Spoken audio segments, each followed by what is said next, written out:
এখন প্রশ্নটা হলো, এক ঈশ্বরকে বিশ্বাস করেও মানুষ কেন ঈশ্বর আর ধর্মের নামে অন্যের সাথে যুদ্ধ করে? ভাই, আপনি প্রশ্ন করলেন যে এই পৃথিবীর সব মানুষই, বেশিরভাগ মানুষই এক ঈশ্বরে বিশ্বাস করে, একই ধরনের ধর্মে বিশ্বাস করে, তাহলে তাদের মধ্যে কেন এই লড়াই আর ঝগড়া বিবাদ লেগে রয়েছে? আমার জানা মতে এমন কোনো ধর্ম নেই যেটা বিনা কারণে লড়াই করার কথা বলেছে।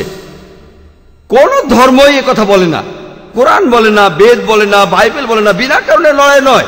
আর পবিত্র কোরআনে সূরা মাইদার 32 নম্বর আয়াতে উল্লেখ আছে, যদি কেউ কোনো মানুষকে হত্যা করে, যদি সেটা হত্যার অপরাধে অথবা বিশৃঙ্খলা সৃষ্টির অপরাধে না হয়, তাহলে সে যেন পুরো মানুষ জাতিকে হত্যা করলো। কোরআন বলছে না কোনো মুসলিমকে হত্যা করলে পুরো মানুষ জাতিকে হত্যা করা হবে। আপনি যে কোনো মানুষকে হত্যা করেন, যদি হত্যার অপরাধে না হয়, বিশৃঙ্খলা সৃষ্টির অপরাধে, তাহলে আপনি যেন পুরো মানুষ জাতিকে হত্যা করলেন। তাহলে কোনো ধর্মই শেখায় না যে বিনা কারণে অন্যের সাথে লড়াই করতে হবে। যদি কেউ আপনার উপর অত্যাচার করে, তখন বেশিরভাগ ধর্মই বলে আপনি অত্যাচারকে প্রতিরোধ করবেন। কোরআন এই কথা বলছে সূরা আনফাল, সূরা তাওবা। যদি কেউ আপনাকে ঘর থেকে তাড়িয়ে দেয়, আপনার থাকার জায়গা জমি জমা কেড়ে নেয়, সেক্ষেত্রে আত্মরক্ষার জন্য লড়াই করবেন। গীতা এই কথা বলছে, পুরা ভগবত গীতাকে বলা হয় বেদের নিঃসৃত অমৃত। এখানে শ্রীকৃষ্ণ উপদেশ দিচ্ছেন অর্জুনকে যে দেখো, তুমি সত্যের জন্য যুদ্ধ করবে, শত্রুপক্ষ যদি তোমার আত্মীয় স্বজন হয়, থেমে যেও না, তারা ভুল করে থাকলে লড়াই করবে। পবিত্র কোরআনের সূরা ইসরার 81 নম্বর আয়াতে উল্লেখ আছে, ওয়াকুল জাল হক ওয়া যাকাল বাতিল ইন্নাল বাতিল কানা যাউকা ওয়া নাযরু মিনাল কুরআন মা হুয়া শিফা ওয়া রাহমাতুল লিল মুমিনিন ওয়া লা ইয়াযলিমুন ইল্লা খাসারা। যখন সত্য এসে মিথ্যের সামনে দাঁড়ায়, মিথ্যে বিলুপ্ত হয়, কারণ মিথ্যে তার প্রকৃতিগত কারণে বিলুপ্ত হবে। পবিত্র কোরআন হলো বিশ্বাসীদের জন্য আল্লাহর রহমত। কোরআন বিভিন্ন স্তরে নাজিল হয়েছে, কিন্তু যে লোকগুলো হলো অবিশ্বাসী, তারা শুধুই ক্ষতিগ্রস্ত হতে থাকে। তাহলে কোন ধর্মই আপনাকে লড়াই করার কথা বলে না, তবে আত্মরক্ষার জন্য হলে বলে। একজন পুলিশও আত্মরক্ষার জন্য ডাকাতকে হত্যা করে, অপরাধীদের হত্যা করে। সাধারণ অবস্থায় স্বাভাবিক পরিস্থিতিতে মানুষ কোন রকম লড়াই করবে না, কিন্তু তারপরেও আমি জানি মানুষ লড়াই করে। কেন? এর কারণটা জানেন? মানুষ একে অন্যের সাথে লড়াই করে কারণ ক্ষমতা, কারণ বস্তুগত জিনিস। আর পলিটিশিয়ানরা তারা ভোট চায়, সেজন্য তারা কি করে? রায়ট বাঁধিয়ে দেয়। রায়ট, তাতে করে আপনারা আলাদা হয়ে যাবেন। হিন্দুরা ভোট দেবেন হিন্দুদের, আর মুসলিমরা মুসলিমদের। পলিটিশিয়ান যদি বিল্ডার জমি দখল করতে চায়, জমি দখল করা যাচ্ছে না, সেখানে হাজার হাজার মানুষ, তখন সে কি করবে? তখন সে বাঁধিয়ে দেবে একটা রায়ট, ধর্মগুলোর নাম নিয়ে। সব মানুষ চলে গেলে তখন সে সেখানে বিল্ডিং বানাবে, কারণ টাকা। তাহলে এই লোকগুলো ক্ষমতার জন্য, টাকার জন্য, বস্তুগত জিনিসের জন্য এই লোকগুলো রায়ট বাঁধিয়ে দেয়। তা না হলে সাধারণ হিন্দু আর মুসলমান আলহামদুলিল্লাহ একে অন্যকে ভালোবাসি, আমরা অমুসলিম ভাইদের ভালোবাসি।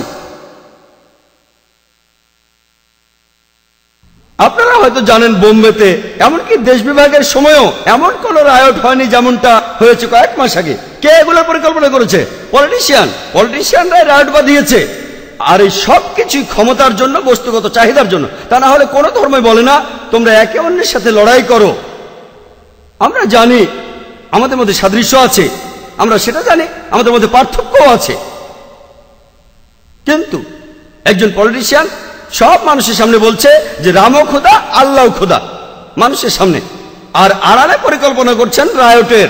দেখেন, আমরা লোক দেখানো মুক্ত চিন্তায় বিশ্বাস করি না। যেমন ধরুন, দুইজন লোক, একজন বলছে 2 + 2 = 4, আরেকজন লোক বলছে 2 + 2 = 5। তার মানে এই না যে ও আমি খুব ভালো মানুষ, তোমার কথাও ঠিক আর তোমার কথাও ঠিক। আমি আসলে একজন দেশভক্ত, মুক্ত চিন্তার মানুষ। কিসের মুক্ত চিন্তা? ভণ্ডামি।